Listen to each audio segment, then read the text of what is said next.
We've talked about moving diagonally across the cloth. You can bring pairs of threads across to the left, and then you bring them back to the right.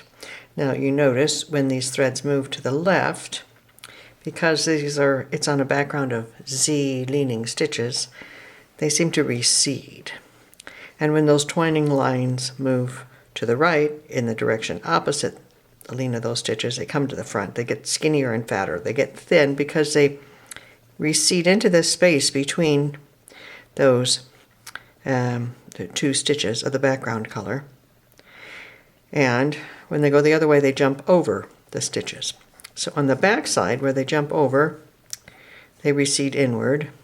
And here, because the background is Z and these are moving in an S direction, it gets thicker. Can you do anything about that? Can you change that at all? Well, over time, this tendency lessens a bit, but not completely. What you can do is you can change the angle. So on this piece, that's exactly what I've done. We go over more than one stitch, and you see the line moves more quickly to the left, to the right, and we have the same thickness relatively on the front as well as on the back. What I've done is I've changed the angle, changed the number of threads that pass through each time. The number of traveler or fetch a friend threads has altered, and then the diagonal line gets to the other side more quickly, and it's a thicker line. So let's talk about how you would do that. So here's my warp. 14 loops, and 2 of those loops are of a contrasting color. And this is the chart that we're going to use. You'll notice here, as we're twining to the left, moving those contrasting colored threads to the left, we've got more than one fetched friend threads traveling off to the right. Then when we're wanting those twining threads to move to the right, we've got more than one traveler thread passing through here off to the left. How do we do that? Let me show you. We're going to move those contrasting colored lines, and we're going to move them by more than one thread per row. So we begin on a plate row. We begin with this right edge stitch. 1, 2 plain stitches, and now this thread needs a partner, and I reach over to this side. This is the fetch a friend stitch. Now we've moved 1, but we want to move more than 1. To move 2, this thread needs a partner. Your choice is to move 1, or you can move 1, 2, 3 threads. So that's what I'm going to do. I'm going to take 3. We made this fetch a friend stitch, and then we've got another, it's a whole stitch, bringing the whole stitch through. So we're going to call that, what do we call that? We're going to call that fetch a friend twice. We're going to do 2 fetch a friend stitches because there's 2 stitches that have gone through all the way through to the other side. Then we do 2 twine left stitches, 1, 2, and we work to the end of the row.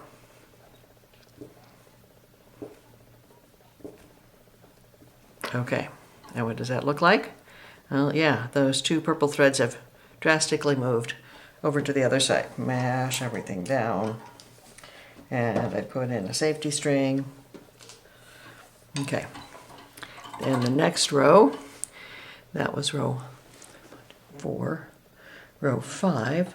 On row 5, this is an overplate row, but because we did that twining on the previous row, once again, we've got this lone thread, and he needs a partner. So this is a fetch a friend stitch. We reach over here, we work a fetch a friend stitch, but we're wanting that line to move more quickly. So now the option is you can bring through 1 thread, or we can bring 3 threads. So I'm going to make this stitch over here, and I bring that whole stitch, both threads to the other side. I fetched 3 threads over this way.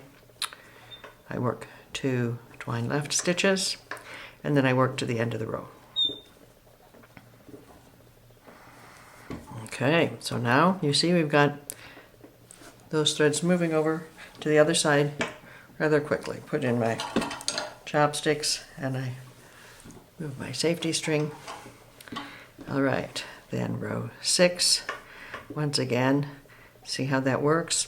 Your option is you can bring 1 thread through, or you can bring 3. So we're going to bring, there's 1 fetch a friend stitch, and then here I work that stitch, so we've got 3 threads moved over to the other side.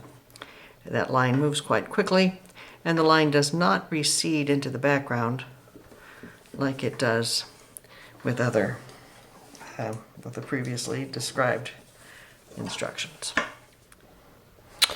Now there's a little bit of space there. Those 2 twining stitches aren't sitting terribly close, and I think we can just kind of mash that up there, sit them closer. Okay, it's now time to get those lines to move in the other direction. And how do we do this? Well, we had 2 fetch a friend stitches going this way, so we're going to have 2 traveler stitches when we want to go that way. You can change direction on a plate row, over plate row, doesn't matter. This here, this is a plate row. So we're starting with this kind of a stitch, and we're going to work until we have 3 threads left. Now on the chart it doesn't quite look like there's 3 threads left, but they're up here. Yep. And we're going to do 2 traveler stitches, and there's 3 threads there that are going to be involved in this. These 2 we're going to put in traveler position, and this thread here, just to keep him out of trouble, we'll put him back there. And then we work 2 twine right stitches. This is reach in the back, behind all of these 3, reach behind those 3 for the pick up part, and then the put down, pick up and put down. Okay, those are the 2 twine right stitches, and then these travelers have to get back into normal position. These 2 are front threads, and this one here is a back thread. Okay, so now we're going to work plain stitches just like normal, like nothing ever happened. Pick up and put down, pick up and put down, pick up and put down. There we go. And you see we've come around a corner. Mash everything down, put in the chopsticks, put in a safety string, and we work another row. This is an overplate row, doesn't matter to the motif, moving the threads. Okay, now when we have 1, 2 in front and 1 in back, 3 threads left, we're going to work the twine right stitch on these threads. So the front 2 get put in a special position, and this back one, we'll put him here just to keep him out of trouble. We work 2 stitches on those contrasting colored threads. 1, 2, come on. And these traveling threads return to normal position. These 2 come into front position, and this last one, we're going to put him in back position. So everybody's back to normal, and we work normal plain stitches all the way to the end of the row. Okay, those first 2 were technically our traveler stitches, but there we go. And that's how it works.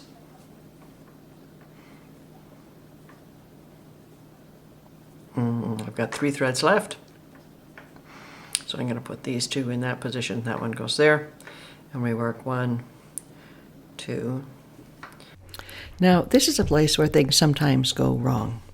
I like to make a point of putting the 2 threads over here and that keeping them separate from this 1 back thread, because sometimes at this point you've lost track of which one's in the back, which are the 2 in front, and that can lead to some confusion. For that reason, I keep them lined up in my fingers just like this. I can properly reset them into their proper position. These 2 are front threads, that's a back thread. We're going to work 2 traveler stitches, and we go to the end of the row.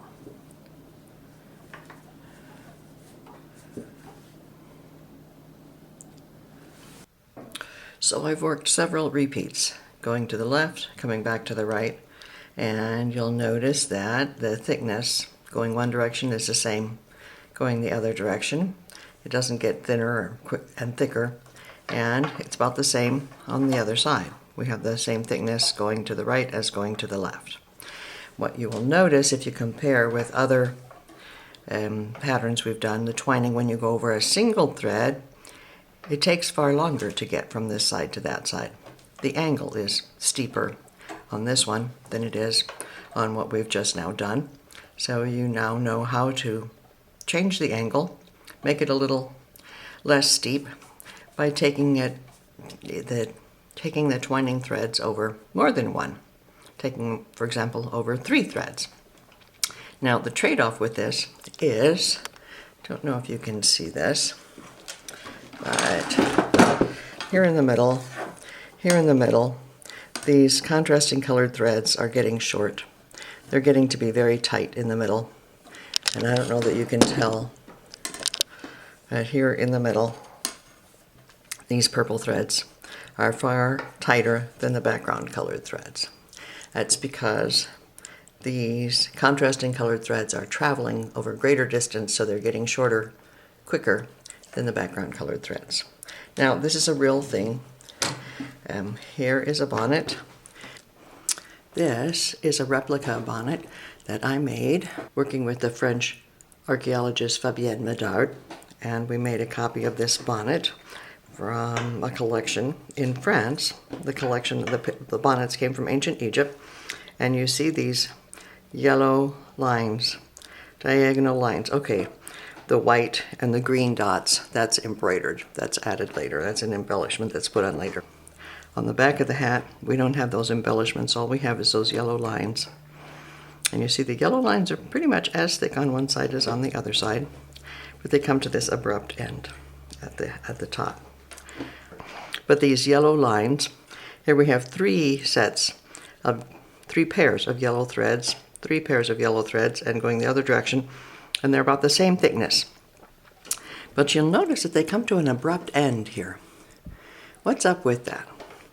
And that they are the same thickness, where they lean with the direction of the background, and they have the same thickness leaning the other way, is quite remarkable. What happens, if you count the number of threads, is occasionally these background colored threads go over 3 instead of just over 1.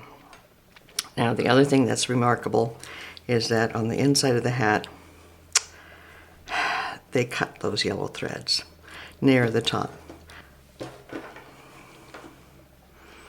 The moral of the story is, yes, you can make those lines, they can lean a little less steeply, but the trade-off is that these twining lines are going to get shorter quicker than the background, and you might have to do something to remedy that.